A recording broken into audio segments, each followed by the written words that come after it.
नमस्कार, स्वागत है आपका एबीपी गंगा पर। आप देख रहे हैं उत्तराखंड प्राइम, आपके साथ मैं हूं लवी गुंबर। इस वक्त की बड़ी खबर के साथ खबरों के सफर की शुरुआत। इस वक्त की बड़ी खबर देहरादून से। कांग्रेस कार्यकर्ताओं पर एफआईआर दर्ज। तो पूर्व सीएम हरीश रावत समेत 40 कार्यकर्ताओं पर मुकदमा, बगैर इजाजत रैली करने का आरोप। कांग्रेस ने की थी राजभवन कूच की कोशिश। इस वक्त की बड़ी खबर। तो देहरादून में कांग्रेस कार्यकर्ताओं पर एफआईआर, हरीश रावत समेत 40 कार्यकर्ताओं पर मुकदमा दर्ज। इस वक्त की बड़ी खबर, बगैर इजाजत रैली करने का आरोप। तो कांग्रेस कार्यकर्ताओं ने निकाली थी रैली, पूर्व सीएम हरीश रावत भी रैली में शामिल। तो बगैर इजाजत रैली निकालने के आरोप में यह कार्रवाई हुई है। पर लोग बड़े स्तर पर इकट्ठा हो रहे हैं, बिना अनुमति के जुलूस धरना प्रदर्शन कर रहे हैं और वहाँ पर जो भी लीगल कार्रवाई पुलिस स्तर से अपेक्षित है हम लोग लगातार कर रहे हैं। और आज भी जो है डायरेक्शन दिए गए हैं कि जो जिस तरीके से ये बिना अनुमति के धरना प्रदर्शन किया गया है, इस पर जो संगत धाराएं हैं उनमें अभियोग पंजीकृत करते हुए वैधानिक कार्रवाई की जाए। तो उधर कांग्रेस कार्यकर्ताओं ने राजस्थान के सियासी घटनाक्रम को लेकर राजभवन कूच की कोशिश की। इस दौरान उनकी पुलिस के साथ धक्का मुक्की भी हुई।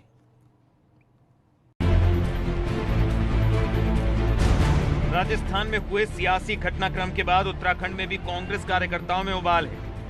कांग्रेस के काफिले ने लोकतंत्र बचाओ संविधान बचाओ रैली निकालकर राजभवन कूच की कोशिश की, मगर पुलिस ने कांग्रेस कार्यकर्ताओं को राजभवन से पहले ही रोक लिया।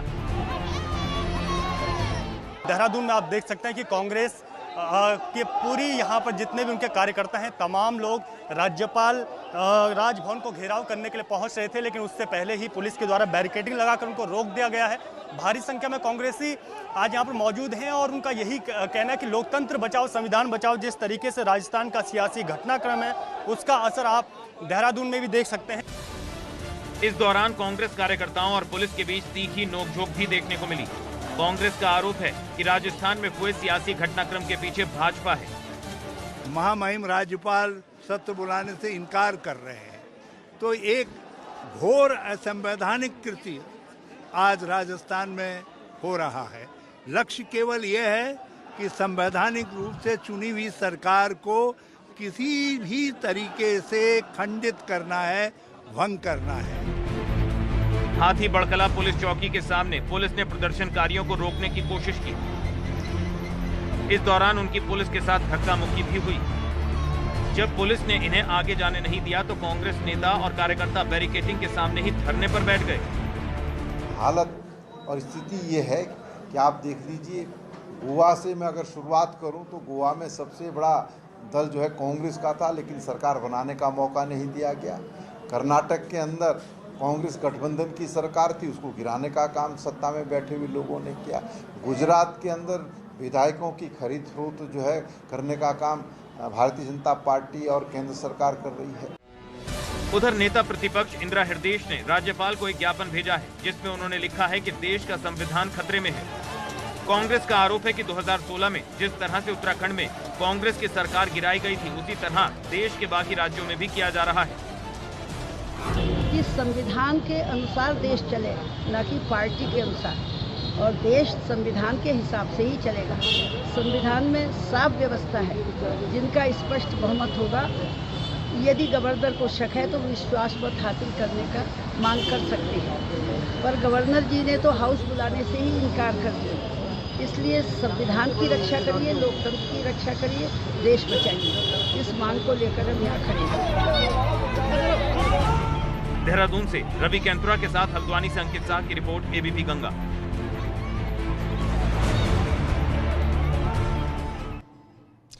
और अब नजर डालते हैं बड़ी खबर पर। प्रियंका गांधी ने अनिल बलूनी से बात की है। इस वक्त की एक और बड़ी खबर, नए घर में आगमन के लिए उन्हें न्योता भेजा। प्रियंका वाड्रा वाला बंगला अनिल बलूनी को आवंटित किया गया है। लोधी स्टेट स्थित बंगले में रह रही थी प्रियंका गांधी। राज्यसभा सांसद अनिल बलूनी ने पत्र के जरिए दिया प्रियंका को जवाब। बलूनी ने खराब स्वास्थ्य का हवाला दिया। तो प्रियंका गांधी ने क्या ट्वीट किया वो हम आपको बता दें। आज श्री अनिल बलूनी और उनकी पत्नी से बात हुई। मैं ईश्वर से उनके अच्छे स्वास्थ्य और खुशहाली की कामना करती हूं। और ज्यादा जानकारी के लिए, अपडेट के लिए देहरादून से हमारे ब्यूरो चीफ अजीत सिंह राठी हमारे साथ जुड़ चुके हैं। अजीत जी, आपसे जानना चाहेंगे, प्रियंका वाड्रा ने ट्वीट किया है, उन्होंने कहा कि आज अनिल बलूनी और उनकी पत्नी से बात हुई। उन्होंने कहा कि नए घर की शुभकामनाएं भी दी जो उन्हें आवंटित किया गया है अनिल बलूनी को। स्वास्थ्य को लेकर कुछ बात सामने आ रही है, क्या अपडेट मिल रहा है, कब तक अनिल बलूनी नए घर में शिफ्ट हो जाएंगे? लवी, देखिए, ये सारी पृष्ठभूमि अभी आपके सामने है और जो राजनीतिक शिष्टाचार की एक शुरुआत प्रियंका गांधी ने की थी, उसको अनिल बलूनी ने भी आगे बढ़ाने का काम किया है। राजनीतिक क्षेत्र में ये बहुत ही कम देखने को मिलता है कि जो विरोधी राजनीतिक दल है उसके कोई बड़ा नेता बंगला खाली कर रहा हो और वो अपने बंगले पर आने वाले जिसको अलॉट हुआ, जिसको आवंटन हुआ है, उस नेता को चाय पर बुला रहा हो। ऐसा भारतीय राजनीति में बहुत कम देखने को मिलता है। कभी पुराने समय में होता हो, लेकिन अब नहीं होता है। तो ये एक राजनीति में एक सामाजिक शिष्टाचार का जो एक जो कदम प्रियंका गांधी ने उठाया था, तो उसकी एवज में आज अनिल बलूनी ने उनको एक चिट्ठी लिखी है और उस चिट्ठी में उनका धन्यवाद दिया है कि आपने हमें निमंत्रण दिया।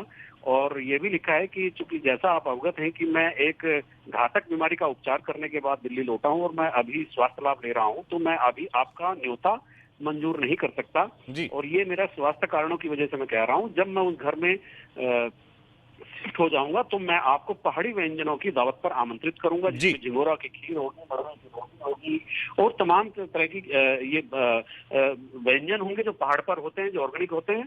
और उन्होंने ये भी बताया कि आज उनकी पत्नी और उनके साथ प्रियंका गांधी ने टेलीफोन पर बातचीत की है और प्रियंका गांधी का ट्वीट आप देख ही रहे हैं कि उन्होंने उनके स्वास्थ्य लाभ की कामना की है और उनके लिए एक शुभकामनाएं दी थी कि आप जल्दी स्वस्थ हो और फिर आपकी जो पार्टी है जिसका आप हवाला दे रहे हैं उसका मैं आमंत्रण का इंतजार। अजीत जी, बहुत बहुत शुक्रिया आपका इस तमाम जानकारी के लिए, अपडेट देने के लिए।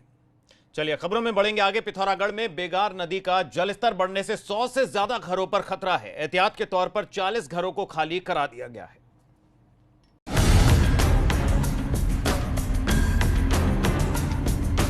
पिथौरागढ़ की ये तस्वीरें दिल में खौफ पैदा करती हैं। देखिए नदी का किनारा कैसे महज कुछ ही सेकंड्स में पानी में समा जाता है।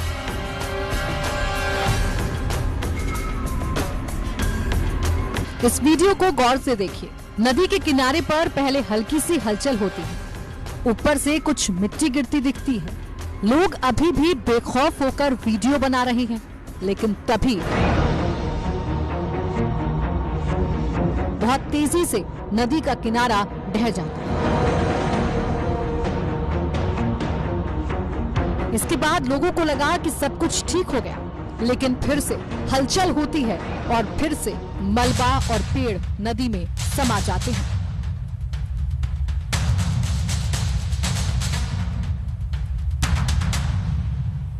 नदी किनारे हो रहे भूस्खलन की वजह से गोटी गांव के 100 से ज्यादा परिवारों पर खतरा है,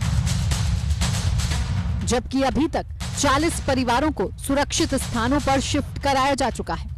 शहरी ब्लॉक के 5 मिनट क्षेत्र में भारी तबाही हो चुकी है। यहाँ लगभग 40 मकान शिफ्ट कर दिए गए हैं। 40 मकान शिफ्ट कर दिए गए हैं, कुछ शिफ्ट अभी करने बाकी हैं। नदी के आसपास कई मकान बने हैं। इनमें से कई मकान तो ऐसे हैं जो कभी भी गिर सकते हैं, लिहाजा प्रशासन को मामले की सूचना दी गई है। पिथौरागढ़ से योगेश पाठक की रिपोर्ट, एबीपी गंगा।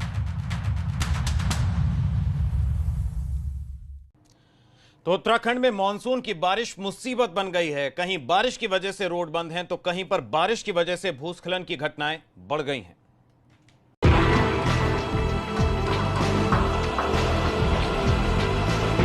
उत्तराखंड में मानसून की बारिश आफत बनकर ऐसी बरसी कि जनजीवन पटरी से उतर गया है। पिथौरागढ़ के धारचूला की इस तस्वीर को देखिए। खुमती ग्राम पंचायत के ग्रामीण किस तरह से जान जोखिम में डालकर सफर करने को मजबूर हैं। बारिश की वजह से रोला तोली के पास सड़क का 200 मीटर हिस्सा ध्वस्त हो गया है, जिससे ग्रामीण परेशान हैं। सरकार द्वारा जो है कि पुनर्वास देने की जो है कि बात की थी, आज तक जो है उसका विस्थापन तक कोई कार्रवाई नहीं की गई है, जिसमें हम लोग मांग कर रहे हैं बराबर कि चाहे पुनर्वास किया जाए और पुनर्वास न किए जाने की स्थिति में हम लोग जो है कि आंदोलन करने की स्थिति में आ गए हैं। सड़क टूटने से ग्राम पंचायत खुमती के 12 गांव का संपर्क धारचूला तहसील के साथ ही मुख्य मार्ग से कटा है। एक तरफ ग्रामीणों को आवाजाही में समस्या हो रही है, तो वहीं गांव तक जरूरी सेवाओं की आपूर्ति भी नहीं हो पा रही है।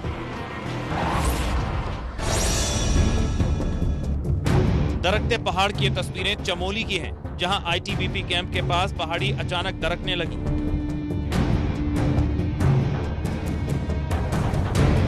इस दौरान बद्रीनाथ हाईवे पर बड़ी मात्रा में मलबा आ गिरा।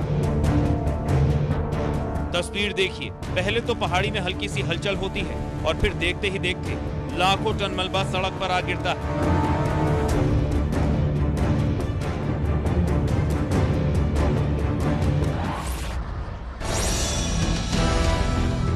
उधर खटीमा में एक ट्रैक्टर ट्रॉली नदी के बीच फंसा है। बताया जा रहा है कि यह ट्रैक्टर ट्रॉली खनन माफिया का है, जो नदी में अवैध खनन कर रहे थे, मगर तभी नदी में पानी का जलस्तर बढ़ गया, जिससे 3 ट्रैक्टर ट्रॉली नदी के बीच में ही फंस गए।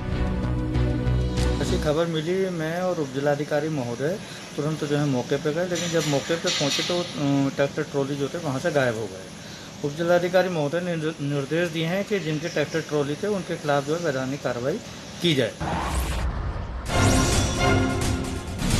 उधर मॉनसून सीजन बड़कोट के लोगों के लिए मुसीबत लेकर आया। मां यमुना के शीतकालीन प्रवास को खतरा है। मंदिर के पास 20 मीटर लंबी सुरक्षा दीवार ढह गई है। भूस्खलन से मंदिर को नुकसान हो सकता है।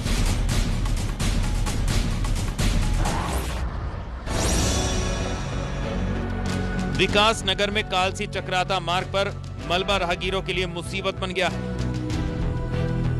बारिश में दरकते पहाड़ रोड से गुजरने वाले लोगों के लिए मुसीबत बन गए हैं। जौनसार बावर की लाइफलाइन कहे जाने वाले कालसी चक्राता मोटर मार्ग पर लैंडस्लाइड हुआ, जिससे रोड घंटों तक बाधित रहा।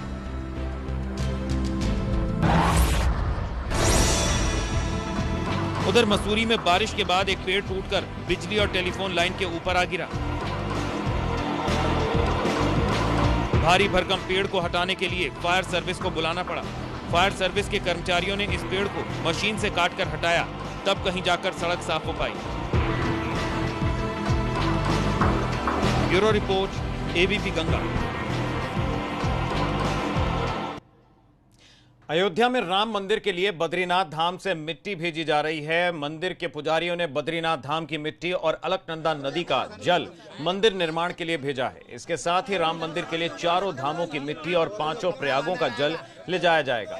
उधर हरिद्वार के हर की पैड़ी से गंगा जल अयोध्या भेजा जा रहा है। विश्व हिंदू परिषद ने हरिद्वार से गंगा जल और सिद्ध पीठों की मिट्टी को अयोध्या भेजा जाएगा।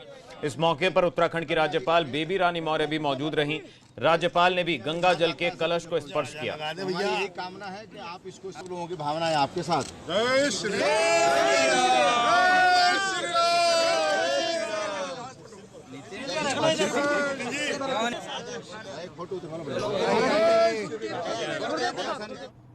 उत्तराखंड में मुख्य सचिव को लेकर चर्चा जोरों पर है। चर्चा इस बात की कि उत्तराखंड का अगला मुख्य सचिव कौन होगा। चलिए आपको दिखाते हैं मुख्य सचिव की रेस में कौन कौन से नाम शामिल हैं।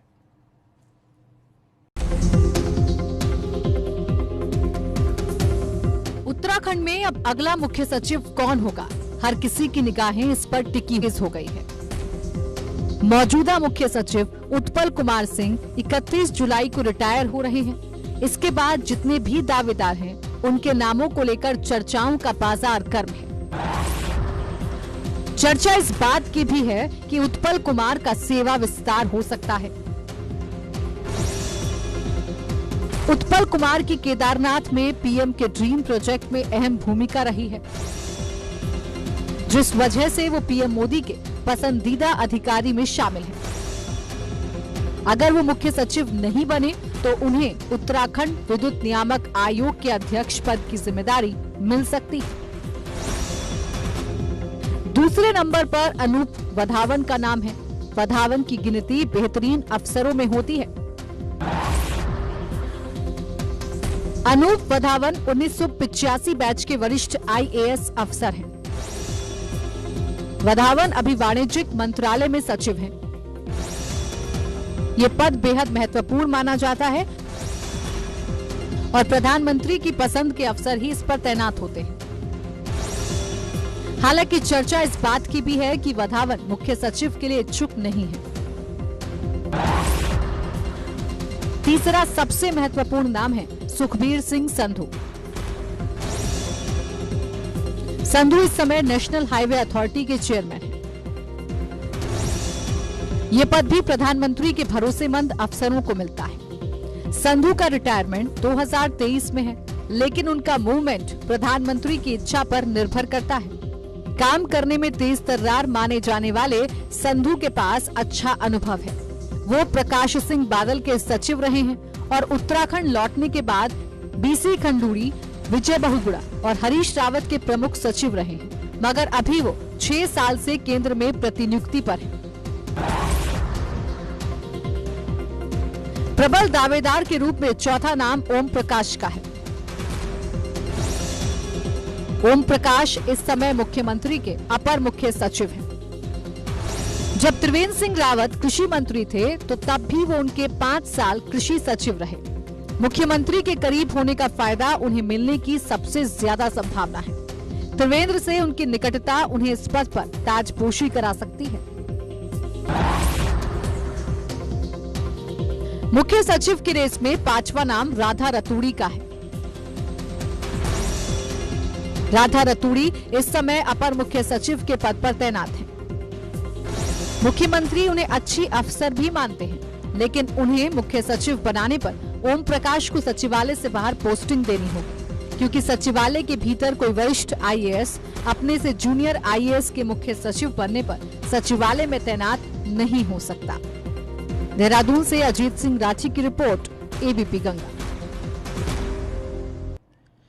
और इसी के साथ उत्तराखंड प्राइम में वक्त एक ब्रेक का है। ब्रेक के उस पार भी खबरों का सिलसिला जारी है। आप बने रहिए एबीपी गंगा के साथ। एबीपी गंगा, खबर आपकी, जुबान आपकी।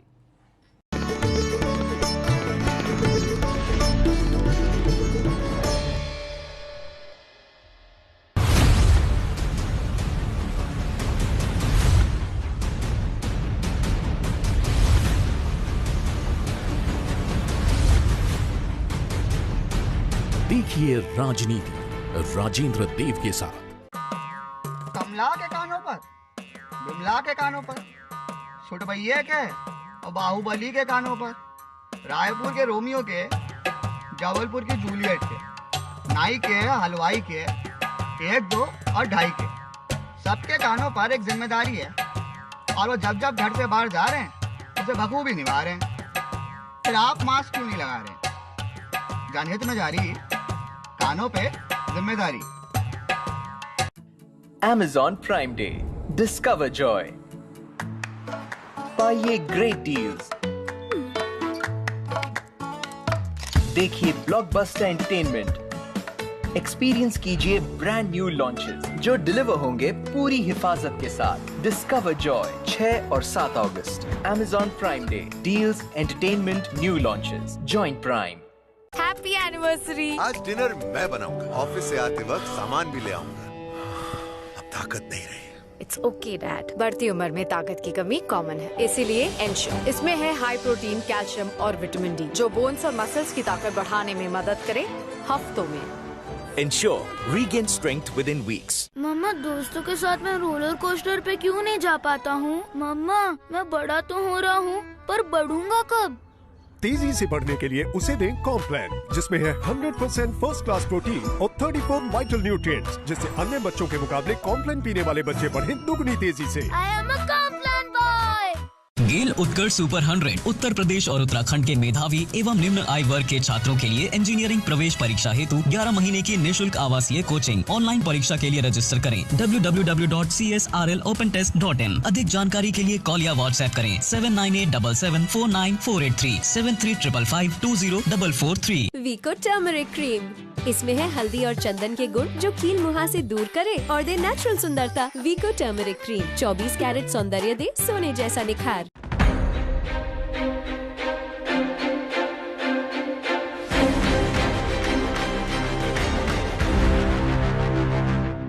एबीपी गंगा, खबर आपकी, जुबान आपकी। आप जिन्हें सौंपते हैं राज, वो आपके लिए बनाते हैं कैसी नीति। 2 प्रदेश, 22 करोड़ है हम, जागरूक बनकर जगाएंगे सिस्टम। आपकी जरूरत और हक की आवाज, सत्ता और सिस्टम के साथ नतीजे दिलाने वाली सार्थक बात। देखिए राजनीति राजेंद्र देव के साथ सोमवार से शुक्रवार रात 8 बजे सिर्फ एबीपी गंगा पर। एबीपी गंगा, खबर आपकी, जुबान आपकी।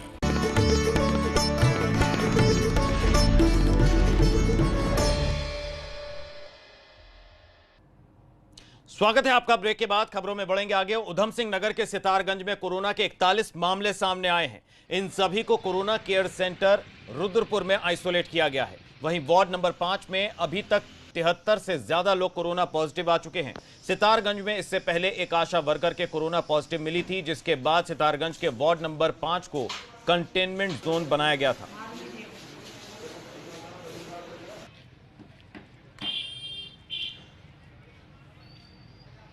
वहीं कैबिनेट मंत्री यशपाल आर्य हल्द्वानी के दौरे पर रहे। इस दौरान यशपाल आर्य ने कोविड-19 और आपदा प्रबंधन को लेकर जिला अधिकारियों और विधायकों के साथ बैठक की। यशपाल आर्य ने अधिकारियों को भी कोविड-19 की सैंपलिंग और टेस्टिंग में तेजी लाने के निर्देश दिए। साथ ही उन्होंने आपदा की स्थिति से निपटने के लिए अधिकारियों को तैयार रहने के निर्देश दिए हैं।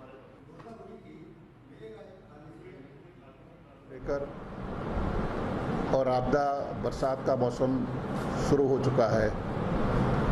आपदा हर वर्ष आती है, उसके लिए क्या प्रशासन द्वारा प्रभावी व्यवस्थाएं की हैं। पिछले वर्ष भी डेंगू का प्रकोप रहा है, तो हमारे सामने बहुत बड़ी चुनौती है इस वर्ष भी, इस समय। तो उसको दुरुस्त करने के लिए प्रशासन ने क्या प्रभावी कदम उठाए हैं, उनसे बिंदुवार, विभागवार हमने आज चर्चा की है। वहीं मसूरी में नगर पालिका बोर्ड की बैठक के दौरान हंगामा हुआ। इस दौरान सभासदों के बीच पालिका की जमीन पर अतिक्रमण को लेकर हंगामा हुआ। सभासद जसबीर कौर ने गीता कुमाई पर मसूरी कैंपबेल बैंक रोड पर पालिका की संपत्ति कब्जा करने का आरोप लगाया है। उत्तराखंड बोर्ड के हाई स्कूल और इंटरमीडिएट के रिजल्ट 29 जुलाई को घोषित किए जाएंगे। रामनगर के बोर्ड मुख्यालय की तरफ से तैयारियां पूरी हो चुकी हैं। शिक्षा मंत्री अरविंद पांडे बुधवार सुबह 11 बजे परीक्षा फल की घोषणा करेंगे।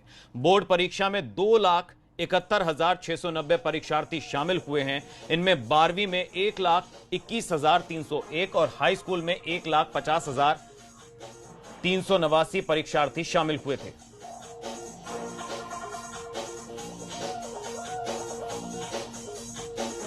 तो 29 जुलाई को आएगा बोर्ड परीक्षार्थियों का रिजल्ट। सुबह 11 बजे शिक्षा मंत्री अरविंद पांडे रिजल्ट अनाउंस करेंगे।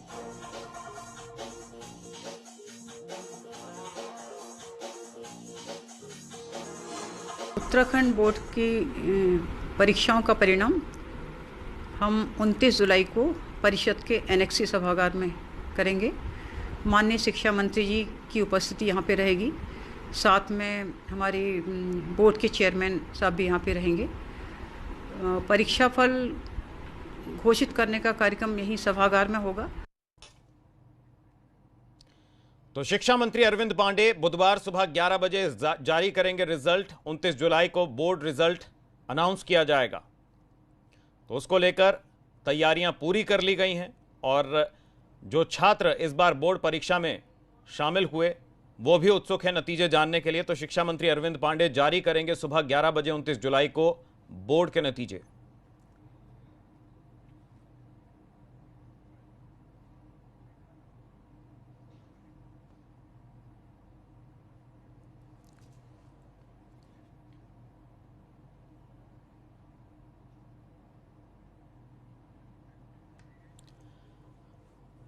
और अब वक्त है उत्तराखंड फास्ट का।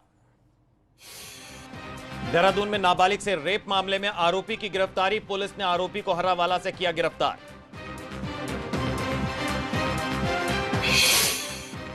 रामनगर के 5,000 कैनेडियन डॉलर और 4 लाख रुपए की नकदी चोरी। तिरुमदारा के फाजपुर गांव की घटना।